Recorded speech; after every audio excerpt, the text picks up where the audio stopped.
Internet পুরাই দিচ্ছে জীবনে। ওই আমি তো আর আনবো না, যদি অন্য সরকার আসে তখন আনবে। আমি দিচ্ছি ইন্টারনেট, ওরা পুরাইছে থাকুক, ওই ছাড়া চলতে হবে।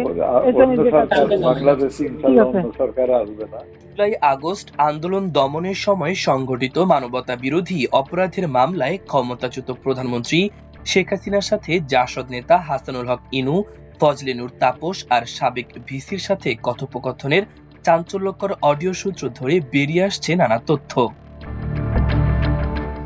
আলোচিত অডিওতে ক্ষমতাচ্যুত প্রধানমন্ত্রী শেখ হাসিনা সাবেক ডিএসসিসি মেয়র তাপসকে বলছেন, আমি সেনাপ্রধানের সাথে কথা বলছি, ওরা রেডি থাকবে, এখন তো আমরা অন্য করতেছি। অন্য ফোনালাপে ইনুকে শেখ হাসিনা বলেন, আকাশ থেকে সেনা নামবে, তখন দুই পাশ দিয়ে আন্দোলনকারীদের ধরবে, মেসেজটা দিয়ে দিতে পারেন যে সেনা পাঠানো হচ্ছে, আর হেলিকপ্টার থেকে সোজা বোম্বিং করা হবে।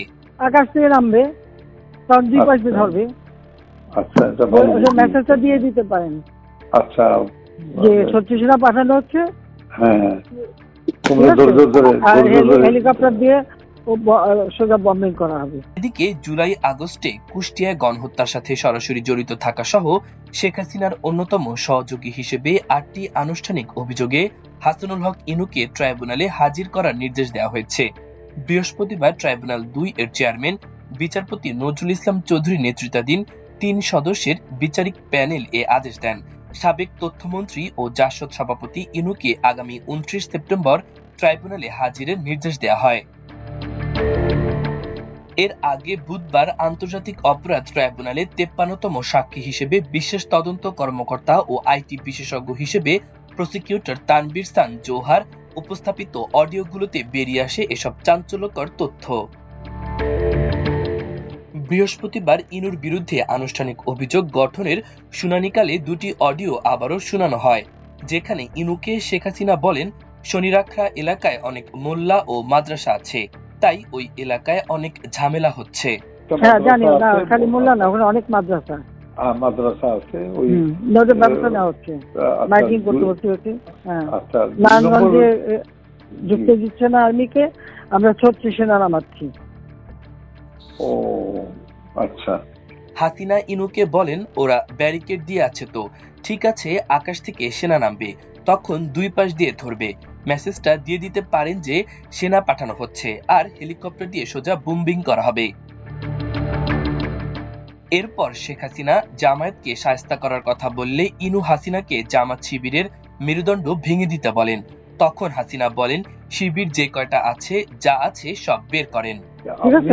এই ক্লিয়ারে জামাত শিবিরের আবার মেরুদণ্ডটা ভেঙে দেন ঢাকা শহরে একেবারে, এক্সপোজ হয়েছে আর কি, একটু দেখেন। আর আমি বাদ বাকি আমাকে যেটা বলবেন আমি ইনশাল্লাহ করবো। না, ওই তালিকাগুলি একটু করায় ফেলান, আর নিজেদের লোকজন এই সুতা যা পারেন, ওই শিবির যে কটা আছে যা আছে সব দূর পারেন, ওইটা আমার জন্য না নাই।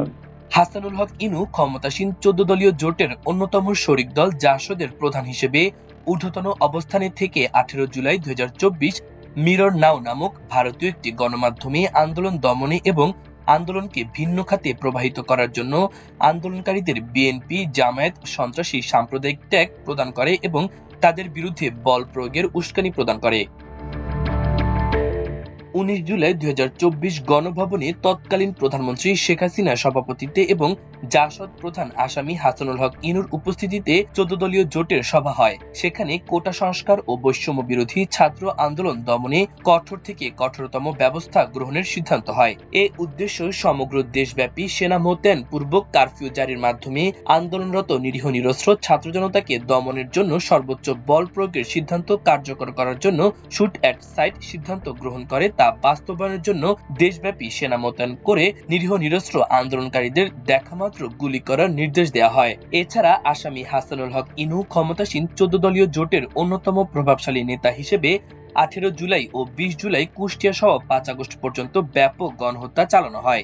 এতে কুষ্টিয়া শহরের বিভিন্ন স্থানে গুলিবর্ষণে শ্রমিক আশরাফুল ইসলাম, বার্মিজ গলিতে সুরজ আলী বাবু, হরিপুরগামী রাস্তা আরঙের সামনে শিক্ষার্থী আব্দুল্লাহ আল মুস্তাকিন, মোহাম্মদ উসামা, তুলাপট্টির গলিতে ব্যবসায়ী বাবলু ফরাজি ও ফায়ার সার্ভিসের বিপরীত দিকে রাস্তার উপর চাকরিজীবী ইউসুফ শেখ নিহত হয়। রাইসুল হক সহ অসংখ্য নিরীহ নিরস্ত্র আন্দোলনরত ছাত্র জনতা আহত হন। এছাড়া ইনু হাসিনাকে লেথাল উইপেন ব্যবহারে উৎসাহিত করেছেন।